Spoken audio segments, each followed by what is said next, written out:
इस कमेंट को आंसर करने के लिए हमें जानना पड़ेगा कि ये बूम और बस्ट साइकिल कैसे काम करती है। आइए जानते हैं। जैसा कि पिछली वीडियो में मैंने आपको बताया कि क्वांटिटेटिव ईजिंग जो होती है एक टूल होता है गवर्नमेंट के पास जो वो यूज करते हैं अपने फिस्कल डेफिसिट को पूरा करने के लिए। लेकिन ये हाईली इन्फ्लेशनरी होती है क्योंकि इससे मनी सप्लाई क्रिएट होती है और जो इन्फ्लेशन क्रिएट करती है। अगर हम यूएस इकोनॉमी की बात करें तो ये ग्राफ जरूर देखें।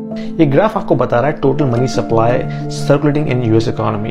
अगर आप देखें 2020 से पहले जो टोटल मनी सप्लाई थी यूएस इकोनॉमी में वो थी तकरीबन $15 ट्रिलियन। जब इन्होंने क्यूई स्टार्ट की तो वो मनी सप्लाई बढ़ के पहुंच गई $22 ट्रिलियन, यानी कि जितने डॉलर्स पहले इकोनॉमी में सर्कुलेट कर रहे थे उसका 25% इन्होंने लास्ट 2 इयर्स में ऐड किया है। सवाल ये कि डॉलर्स गए किधर? ये तमाम डॉलर जो हैं वो एसेट क्लासेस में जाके इन्वेस्ट हुए हैं। Stock market, crypto market, housing market, इन तमाम एसेट क्लास को एक बूम मिला तो एक इकोनॉमी के अंदर एक बूम सी साइकिल क्रिएट हुई जिसमें हर चीज ऊपर जाना शुरू हो गई।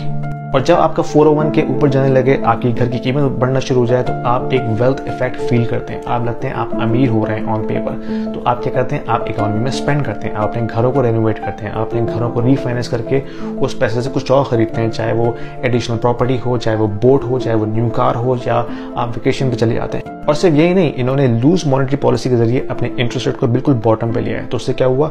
मनी जो है वो चीप हो गई, डेट जो है वो चीप हो गया। तो लोगों ने दबा के लोन लिए, दबा के मॉर्गेजेस ली, एक घर से 2 या 3 घर ले लिए। तो क्या हुआ? हाउसिंग मार्केट में ये बूम आया। लेकिन आपको पता है ये साइकिल जो है वो बूम और बस्ट की साइकिल है। तो इसका मतलब अभी हमने बूम देखा लास्ट 2 ईयर में और फिर अब टाइम आया बस्ट साइकिल का।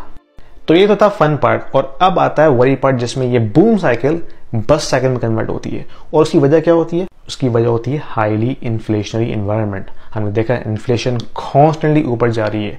लास्ट 2 ईयर्स हम देख रहे हैं कि इन्फ्लेशन 2-3% 4% 5% और अब वो 9% पर चली गई है और वो रुकने का नाम नहीं ले रही।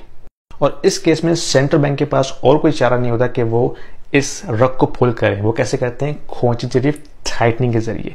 पहले तो वो रेट्स बढ़ाना शुरू करते हैं अपनी हॉकिश टोन के जरिए ताकि लोग स्पेंडिंग को रोकें, कंट्रैक्शन करें और इन्फ्लेशन खुद ब खुद नीचे आना शुरू हो जाए। जब ये काम नहीं करती तो फिर वो क्वांटिटेटिव टाइटनिंग करते हैं। वो क्या होता है?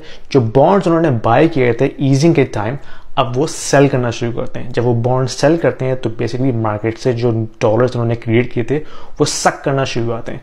जब वो डॉलर्स सक करते हैं तो बेसिकली वो डॉलर्स डिस्ट्रॉय होते हैं इनकी अकाउंटिंग के अंदर जाके। तो इससे क्या होता है? एक कॉन्ट्रैक्शन पैदा होती है इकोनॉमी के अंदर, रिसेशन आता है, लोग समझते हैं कि हालात खराब हो रहे हैं तो लोग अपनी स्पेंडिंग रोक लेते हैं। लोग देखते हैं इनका 401k ड्रॉप हो रहा है, स्टॉक मार्केट ड्रॉप हो रही है, क्रिप्टो मार्केट ड्रॉप हो रही है, हाउसिंग प्राइसिंग ड्रॉप हो रही है।